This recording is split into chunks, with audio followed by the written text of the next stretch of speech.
तो इस लेक्चर में हम मूव, कॉपी, रोटेट और अलाइन जैसे बेसिक कमांड सीखने वाले हैं। तो हम रिविट के ऊपर जाते हैं। यहाँ पे मैं सबसे पहले मूव कमांड दिखाता हूँ। रिविट में एक यूनिक चीज़ है मूव कमांड के बारे में। मान लो अगर मैं यहाँ पे कोई एक रैंडम सी वॉल लेता हूँ और उसी को एक वॉल ज्वाइन करता हूँ। तो यहाँ पे मान लो मैं सेंटर पे ज्वाइन करूँगा और यहाँ पे लेट से उस वॉल को अगर मैं मूव करूँगा तो मूव का शॉर्टकट वैसे एम वी होता है या फिर मॉडिफाई टैब में जाके यहाँ पे मूव हमें मिल जाता है। इसे मैं सिलेक्ट करता हूँ और एम वी टाइप करता हूँ और यहाँ पे मैं इसे कोई भी पॉइंट दे सकता हूँ। लेट से मुझे ये वाला पॉइंट दिया सेंटर का और उसे यहाँ पे मूव किया। तो मूव करते ही एक मैजिक तुमने देखा होगा कि ये जो वॉल है ये इसी के साथ अलाइन है। और इसे मैं अगर थोड़ा सा दूर पे भी मूव करूंगा, लेट से मैं इसे मूव करता हूँ थोड़ा सा नीचे, तो एक और मैजिक होगा कि ये जो वॉल वॉल है इसकी हाइट बढ़ जाएगी। तो देख सकते हो इसकी हाइट यहाँ पे बढ़ गई। ये ऐसा इसलिए होता है जबकि जब हम मूव करते हैं, यहाँ पे मैं एम वी कमांड लेता हूँ मूव और ऑब्जेक्ट को सिलेक्ट करता हूँ, तो यहाँ पे हमें डिसजॉइन का ऑप्शन मिलता है। अगर डिसजॉइन मैंने नहीं किया तो ये वॉल के साथ ज्वाइन ही रहेगा। इसका यूज़ तब करते हैं जब हमने मान लो वॉल पे कुछ ड्राइंग की है या कुछ बनाया है जो हम चाहते हैं कि वॉल के साथ कंटिन्यू रहे। और अगर तुम नहीं चाहते कि ये वॉल जो है इसी के साथ ये ज्वाइन रहे तो क्या करना है, डिसजॉइन पे क्लिक करना है। अब जब मैं इस वॉल को मूव करूंगा तो ये वॉल जो है इसके साथ ज्वाइन नहीं रहेगी। यह देख सकते हो इसकी हाइट भी बढ़ी नहीं और ये इसके साथ ज्वाइन भी नहीं हुई। और मूव, ये जो कमांड है मूव की, ये सेम चीज डक और बीम के लिए भी एप्लीकेबल होती है। और यहाँ पे जब मैं मूव करूंगा तो एक और कमांड में बताना चाहूंगा। यहाँ पे एक कंस्ट्रेंट नाम का ऑप्शन मिलता है। जैसे मैं इसके ऊपर क्लिक करूंगा और अपने ऑब्जेक्ट का जैसे बेस पॉइंट में टॉप लेता हूँ, तो मैं इसे सिर्फ ऑर्थो मोड में ही इसे कॉपी कर पाऊंगा। सॉरी, कॉपी नहीं, मूव कर पाऊंगा। अगर मैं इसे, अब ये ऑर्थो मोड का ऑप्शन ऑन है जो कि इसे कंस्ट्रेंट कहते हैं, तो इसे लेफ्ट राइट और इसे अप डाउन भी मैं मूव कर सकता हूँ, लेकिन एंगुलर मूवमेंट नहीं कर सकता। अगर ऑटो कैड तुमने सीखा है तो तुम्हें पता होगा कि हम ऑब्जेक्ट को जो है ऐसे मूव कर सकते हैं कहीं पे। तो इसका एक शॉर्टकट होता है, शिफ्ट जो है अपने कीबोर्ड पे शिफ्ट दबा के होल्ड करना, उससे ये ऑफ हो जाता है अगर ये यहाँ पे ऑन रहेगा तो। और अगर मान लो कि ये कंस्ट्रेंट जो है यहाँ पे मैं एम वी दबा के एंटर करने के बाद जो आता है, कंस्ट्रेंट अगर ऑफ है और इसे तुम मूव कर रहे हो और फिर अगर शिफ्ट दबा के रखा है तो ये ऑन हो जाएगा। तो ये ऐसे काम करता है, ऑन ऑफ का सिस्टम इसका होता है। तो अगर तुम्हें ऑर्थो में काम करना है तो शिफ्ट जो है अपने कीबोर्ड पे दबा के होल्ड कर सकते हो। और जैसे मैं शिफ्ट यहाँ पे छोड़ता हूँ तो देख सकते हो ये ऑर्थो मोड बेसिकली कह सकते हो ऑफ हो गया। तो इसे ऑर्थो नहीं कहती, इसको ऐसे कंस्ट्रेंट कहते हैं, लेकिन उसका यूज हम किसी भी कमांड के ऊपर कर सकते हैं। क्या करना है, अपने कीबोर्ड जो है उसके ऊपर बस शिफ्ट दबा के होल्ड करके रखना है। तो यहाँ पे क्या करेंगे, शिफ्ट वाला जो कमांड है सिर्फ उसे दबा के होल्ड करके रखना है। तो इसे मैं प्रैक्टिकली यहाँ पे एक्सप्लेन भी करता हूँ, लाइव डेमोन्स्ट्रेशन। तो यहाँ पे एम वी और यहाँ पे जैसे मैं शिफ्ट यहाँ पे देख सकती हो कीबोर्ड पे, वर्चुअल कीबोर्ड पे। तो यहाँ पे तुम इसे आराम से कहीं भी लेके जा सकता हो। जैसे ही शिफ्ट दबाऊंगा तो देख सकते हो सिर्फ ऑर्थो में ही मैं इसे मूव कर सकता हूँ। शिफ्ट छोड़ने के बाद यहाँ पे कहीं पे भी कर सकता हूँ। तो ये ऐसे काम करता है। और एक और चीज़, यहाँ पे मैंने मान लो ऑब्जेक्ट को कहीं पे मूव किया, मान लो मैं यहाँ पे मूव करता हूँ, तो मैं एक ही, तो मुझे कमांड रिपीट करने के लिए एंटर का यूज़ करना पड़ेगा। ऑब्जेक्ट को सिलेक्ट करके एंटर, क्योंकि ये मल्टीपल जो ऑप्शन होता है ये काम नहीं करता मूव मूव के ऊपर। अगर मल्टीपल टाइम किसी ऑब्जेक्ट को कहीं मूव करते रहना है, बहुत सारे ऑब्जेक्ट को, तो एंटर कमांड का यूज़ कर सकते हो, जिससे कि प्रीवियस कमांड जो है वो रिपीट हो जाती है। तो ये हमारा यहाँ पे होता है मूव कंप्लीट। अब यहाँ पे हम नेक्स्ट देखने वाले हैं कॉपी कमांड। मूव के साइड में जो है मॉडिफाई टूलबार टैब के मॉडिफाई टूलबार में यहाँ पे हमें कॉपी कमांड मिल जाती है जो कि मूव के सीधा साइड में होती है। तो इसका यहाँ पे जो शॉर्टकट होता है तो वो होता है CO। तो इसे मैं पहले ऑब्जेक्ट को सिलेक्ट करता हूँ और CO एंटर करता हूँ। CO एंटर करने के बाद जो है हमें सेम कंस्ट्रेंट का ऑप्शन मिल जाता है, और डिसजॉइंट का जो ऑप्शन होता है वो बाय डिफॉल्ट यहाँ पे ऑफ होता है। इसे तुम ऑन नहीं कर सकते। इसे देख के ऐसा लगता है यहाँ पे कि ये ऑन है, लेकिन एक्चुअल में ऑफ है। ये देखो यहाँ पे, इसके ऊपर क्लिक भी करोगे तो काम नहीं करने वाला। तो मैं इसे लेट्स से बेस पॉइंट यहाँ पे कोई भी दे सकते हो, मैं इसे टॉप का यहाँ पे देता हूँ। और लेट्स से एक बेटर एग्जांपल से एक्सप्लेन करते हैं।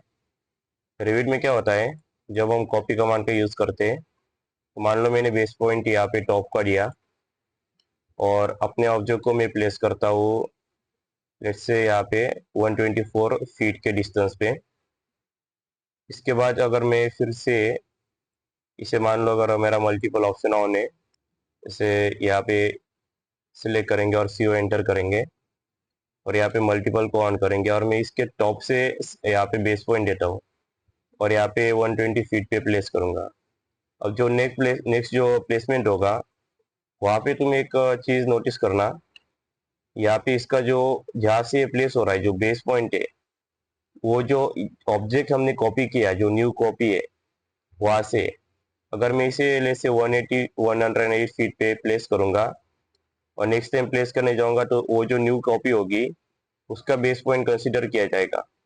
तो यहाँ पे हमारा बेस पॉइंट जो है वो तो सेम ही है जो हमारा टॉप था, बस ये है कि वो हर बार अपडेट होता रहेगा जितनी बार हम उसे कॉपी कमांड का यूज करेंगे और न्यू ऑब्जेक्ट को प्लेस करेंगे। तो वो जो बेस पॉइंट है वो सेम तो रहेगा, बस न्यू ऑब्जेक्ट का बेस पॉइंट रहेगा।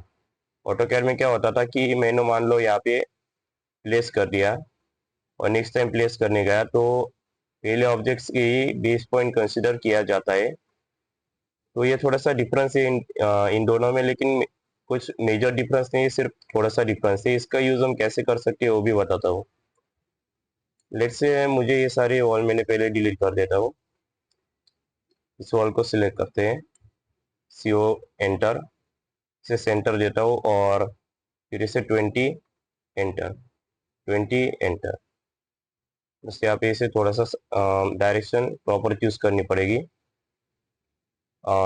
इसे सिलेक्ट करके कॉपी, और यहाँ पे मैं इसे कंस्ट्रेंट करता हूँ। हमें ये वाला ऑप्शन जो है मूव के जैसा यहाँ पे मिल जाता है, तो इसे मैं सिलेक्ट करता हूँ, 20 एंटर, 20 एंटर। तो ये कुछ एरे के जैसा हो जाएगा। तो इसे मैं वार्निंग को थोड़ा सा अभी के लिए इग्नोर करते हैं, 20 एंटर, 20 एंटर। तो ऐसे अगर बार बार अगर प्लेसमेंट करनी है तो उस काम में बहुत ज़्यादा आता है। तो यहाँ पे जो 20 फीट का डिस्टेंस था वो ऑब्जेक्ट के मतलब फेसेस से लिया था। सेंटर टू सेंटर अगर कॉलम प्लेसमेंट करनी है तो उस टाइम इसका यूज किया जा सकता है। तो ये दो ऑब्जेक्ट के बीच में से 20 फीट का जो डिस्टेंस था वो काउंट हुआ था।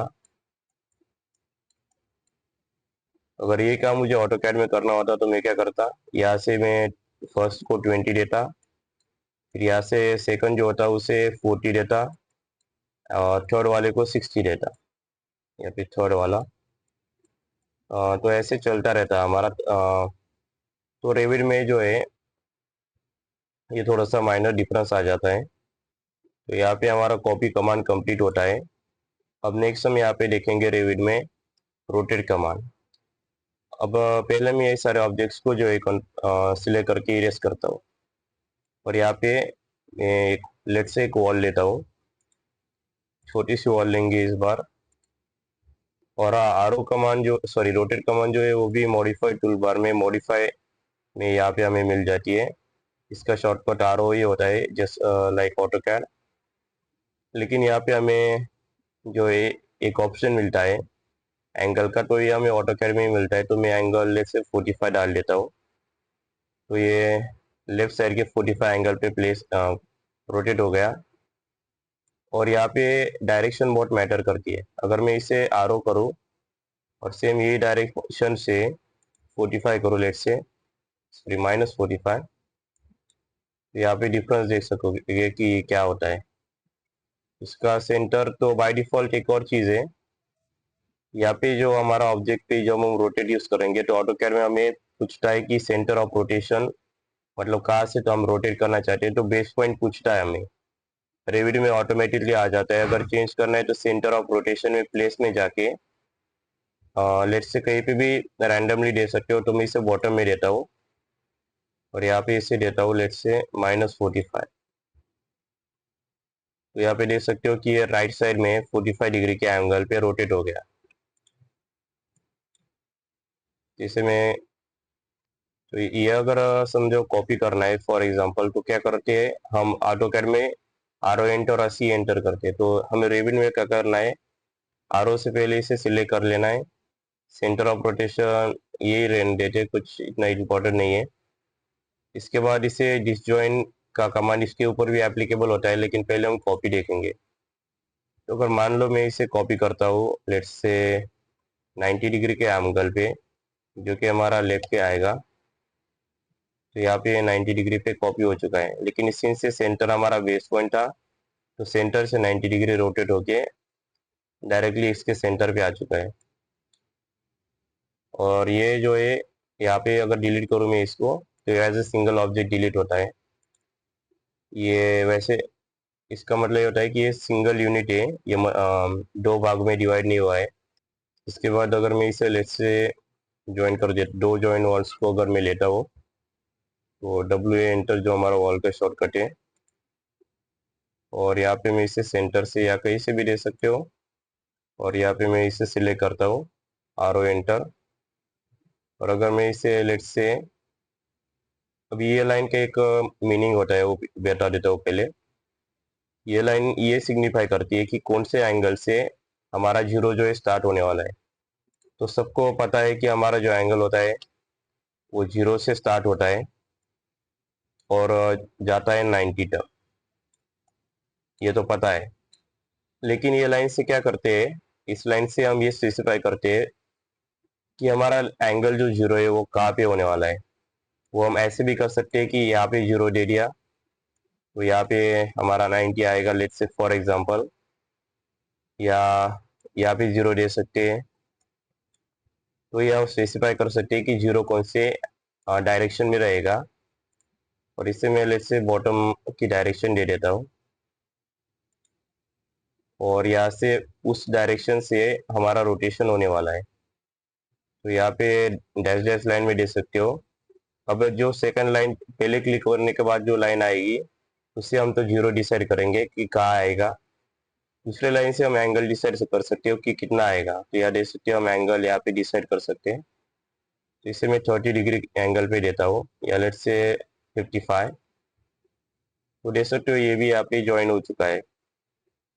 तो ये जो डिसजॉइन कमांड है, इसे चाहो तो ऑफ कर सकते हो, लेकिन इसका यूज हम बीम में कर सकते हैं या डक्स में भी इसका यूज कर सकते हैं। तो इसे मैं अभी रहने देता हूँ। तो इसी के साथ हमारा रोटेट कमांड कंप्लीट होता है। अब लास्ट कमांड हम देखेंगे अलाइन।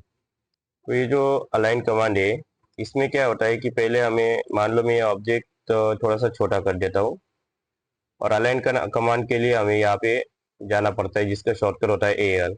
सेम ये चारों कमांड एक ही जगह पे है। तो अलाइन कमांड से क्या होता है, अगर ऑटोकैड में सीखा होगा कि हम किसी भी ऑब्जेक्ट को उस मान लो मैंने इसे टॉप पे सिलेक्ट किया, और कोई और ऑब्जेक्ट हम देखते हैं, तो लेट्स से ये वाला ऑब्जेक्ट, इसके मैं सिलेक्ट करता हूँ इसका टॉप। तो ये जो है इसके लाइन में आ जाएगा। मतलब क्या होगा, जिसकी इस ऑब्जेक्ट को मैंने ये वाला टॉप पे सिलेक्ट किया, तो उस एज से जो हॉरिजॉन्टल लाइन जाएगी, डैश डैश लाइन, उस लाइन पे हमारा ऑब्जेक्ट मूव हो जाएगा, डिपेंडिंग ऑन के हम दूसरे ऑब्जेक्ट का हम कौन सा एज सिलेक्ट करते हैं। अगर मैं टॉप करूंगा, यहाँ पे देख सकते हो टॉप सिलेक्ट करूंगा, तो ये टॉप पे यहाँ पे मूव हो चुका है। और इससे मैं यहाँ पे मल्टीपल अलाइनमेंट ऑन कर देता हूँ। और मल्टीपल अलाइनमेंट ऑन करने से होगा क्या, कि अभी हमने जो सिलेक्ट किया था सिलेक्शन, उसके बाद ये ऑफ हो चुका था। मतलब अगर मैं नेक्स्ट ऑब्जेक्ट को सिलेक्ट करने जाऊंगा, तो मुझे फिर से अलाइनमेंट देनी पड़ेगी। मल्टीपल से क्या होगा यहाँ पे, कि बार बार हमें एक ही ऑब्जेक्ट का, मान लो एक ही ऑब्जेक्ट से बहुत सारे ऑब्जेक्ट अलाइन करने हैं। जैसे मैं इसे बॉटम सिलेक्ट करता हूँ, और इसे इसका साइड सिलेक्ट कर देता हूँ। इससे इसका तो इसे फिर से मैं इसे टॉप ही दे देता हूँ। और लेट्स इसका वाला बॉटम अगर मैं दूंगा तो बॉटम जो होगा, इसका बॉटम और हमने जो ऑब्जेक्ट सिलेक्ट किया है वो एक दूसरे से अलाइन हो जाएंगे। तो इसे देख सकते हो, से इन दोनों को यहाँ पे थोड़ा सा एरर आ रहा है, तो मैं इसे कंट्रोल जी करता हूँ और इन्हें डिलीट कर देता हूँ। तो यहाँ पे हम लेट्स से अगेन वॉल पे ट्राई करते हैं, और यहाँ पे मैं रैंडमली कोई भी वॉल्स ड्रॉ कर देता हूँ। और मान लो ये सारी जो वॉल है इस वॉल के अलाउ अलाइन करनी है, इसके बॉटम के अलाउ। इसे एल एंटर, इसका बॉटम सिलेक्ट करेंगे और यहाँ पे मल्टीपल मैंने ऑन कर दिया है, तो मैं इसे बार बार यूज कर सकता हूँ। तो देख सकते हो इसका टॉप जो है इसके साथ अलाइन हुआ है। इसी की जगह पे अगर मैं बॉटम सिलेक्ट करता, यहाँ पे बॉटम अलाइन हो चुका है, लेकिन इसमें थोड़ी सी एरर आ गई। खैर कोई नहीं, इसका टॉप और इसका टॉप मैं यहाँ पे अलाइन कर सकता हूँ। ओके, तो यहाँ पे मान लो फॉर एग्जांपल मैंने ये जो हॉरिजॉन्टल वॉल है इसका सेंटर से मुझे ये दोनों वॉल अलाइन करनी है, तो इसे मैं इसके ऊपर क्लिक करके अलाइन कर सकता हूँ। इसी की जगह पे अगर यहाँ पे वर्टिकल वॉल होती और इसे मैं अलाइन करता, लेट्स से मैं यहाँ पे इस वॉल का सेंटर लेता हूँ, इसका टॉप लेता हूँ, तो क्या होगा कि ये एक्सटेंड हो जाती है, क्योंकि ये वर्टिकल वॉल जो है ये एक्चुअली एक्सटेंड होती है और हॉरिजॉन्टल वॉल ही बिना एक्सटेंड हुए अलाइन हो जाती है। तो इसी के साथ जो है हमारा यहाँ पे सारे के सारे कमांड कंप्लीट होते हैं। और ये हमारा 19th लेक्चर था। पिछले लेक्चर में हमने व्यू रेंज सीखा था, कॉलम सीखा था, विंडो और बहुत कुछ सीखा था। तो जो प्लेलिस्ट है उसका लिंक डिस्क्रिप्शन में भी मिल जाएगा और एज अ एंड कार्ड भी शो हो रहा होगा। तो क्या करना है, उसे सेव कर लेना है। तो जैसे मैं वीडियो अपलोड कर देता हूँ वहाँ पे वो आ जाते हैं। और हाँ, एक और चीज़, जाने से पहले चैनल को सब्सक्राइब, वीडियो को लाइक और शेयर जरूर कर देना। Thank you for watching and see you in the next one.